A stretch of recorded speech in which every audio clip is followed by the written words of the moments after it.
What up, Dodgers Nation? Doug McCain here. You can follow me at DMac_LA. Don't forget to hit that subscribe button, hit that notification button, and most importantly, give me all your takes right down below in the comments section. I want all your takes on today's topic right down below in the comments section. And for all the latest Dodgers news, head over to DodgersNation.com. Kenley Jansen, the Dodgers' all-time saves leader, reported Dodgers summer camp today after he had been absent from the start of summer camp 2.0, and now we know why. He was recovering from COVID-19, and now he's ready to go. But I have to admit, I was a little shook when I learned that Kenley Jansen had COVID-19. With his health history, he's undergone multiple surgeries to address that irregular heartbeat, but Kenley Jansen is ready to go. He told reporters that he was determined to bounce back. He was determined to fight the coronavirus, and Kenley Jansen says he's going to be ready to go for the start of the season. Now, the question is, did Kenley Jansen ever strongly consider sitting out the 2020 season? Well, Dodgers Nation lead editor and the host of the Blue Heaven podcast, Clint Pasillas, asked Kenley about it today.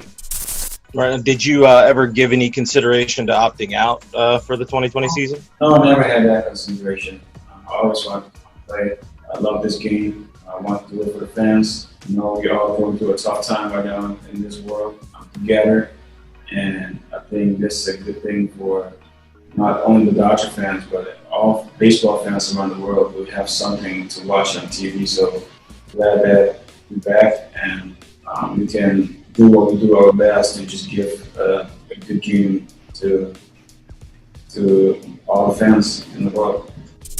Now, Kenley Jansen becomes the first Dodgers player to confirm that he was absent due to the coronavirus, but I expect Kenley to be ready. Look, he's been working out all throughout quarantine. He's got a nice home gym. He's probably got a Bowflex, some nice quality home workout equipment. Kenley Jansen will be ready. He threw a bullpen session at Baldwin Park High School the other day. Now, Dave Roberts said that he expects Kenley to have 4 appearances from now until opening day. A couple intra-squad appearances, a couple exhibition game appearances, but should he need more time to recover, who will the Dodgers throw in that closer's role? We got a couple of names that we would like to see the Dodgers deploy if Kenley Jansen is not ready to go. Option number 1, Blake Treinen. So the Dodgers signed Treinen to a 2-year, $10 million contract in the offseason, and in 2018, he was one of the most dominant relievers in all of baseball. But last year, he struggled. Last year, he just basically fell off a cliff, posting a 4.91 ERA, a 1.62 WHIP, and that walk rate skyrocketed to a 5.68 walks per 9. So he also blew 5 saves in 23 attempts,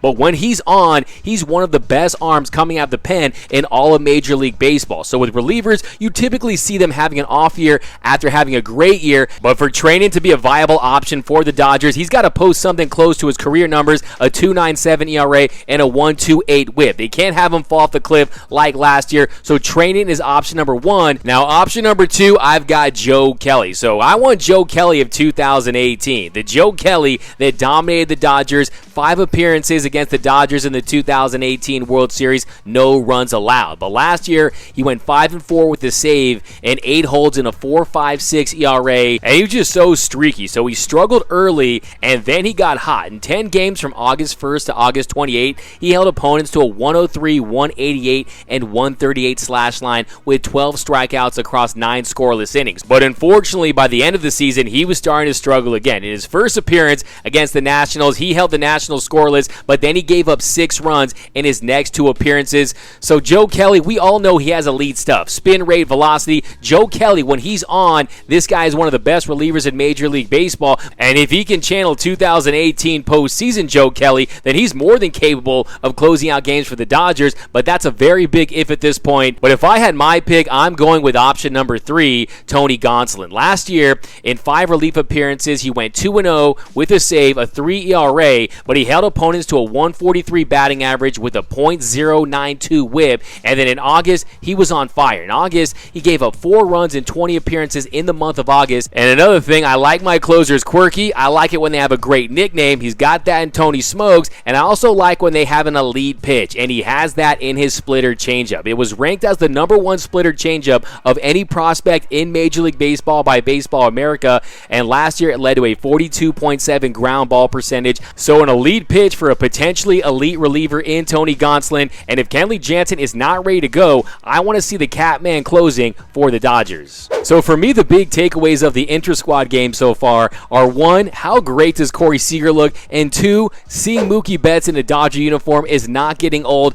anytime soon. 3, the effortless, majestic swing of Edwin Rios. And then 4, Julio Urias looks like he's in great shape. He looks like he's ready to take the next step in his development. He looks like he's a front-of-the-line starter potentially. And then 5, the legend known as Chico. Real name Francisco Herrera. He's been a Dodgers clubhouse attendant since 2008. And look, there's 3 rules in baseball. Don't talk about a no-hitter during a no-hitter. Don't make the first out at third base. And don't run on Chico.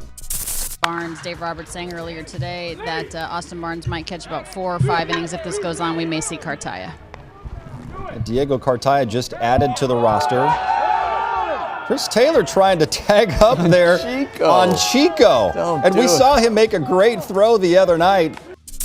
Your clubby could never let Chico hit. You saw Justin Turner's t-shirt. You saw Ross Stripling tweeting about it today. We've got to get him at bat, even though he hasn't played competitive baseball in over a decade since he was playing shortstop for the LA Valley College Monarchs. But hey, all I'm asking for is 1 at bat between Chico and Walker Buehler. I want to see Buehler versus Chico. It would be awesome. Can't wait for the Chico bobblehead night. It's going to be great. But the number 1 story coming out of the intra-squad scrimmages right now has to be Corey Seager. Corey Seager, he looks like that top shelf shortstop once again, and he's laser focused, he's locked in, and it looks like Corey Seager is primed to have a big year. Now, a lot of people want to say that he had an off year last year. Last year, he had a slash line of 272, 335, and 483. He led the National League in doubles with 44, hit 19 bombs, and had 87 RBIs. But the story last year is he was coming back from both a Tommy John surgery and hip surgeries, and then on top of that, he injured his hamstring again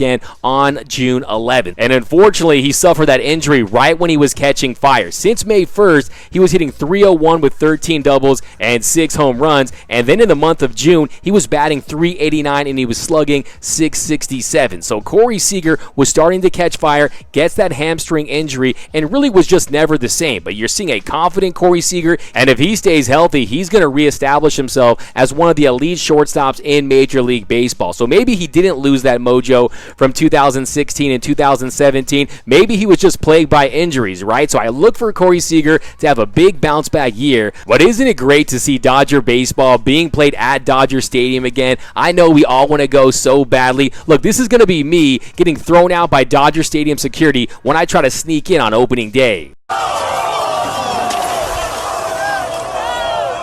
No, I won't be sneaking into Dodger Stadium. I'm going to be watching the games with you guys all season long. But how do you guys feel about the bullpen? How do you feel about Corey Seager? How do you feel about Chico? Should they let Chico hit? Let me know right down below in the comments. And for all the latest Dodgers news, head over to DodgersNation.com.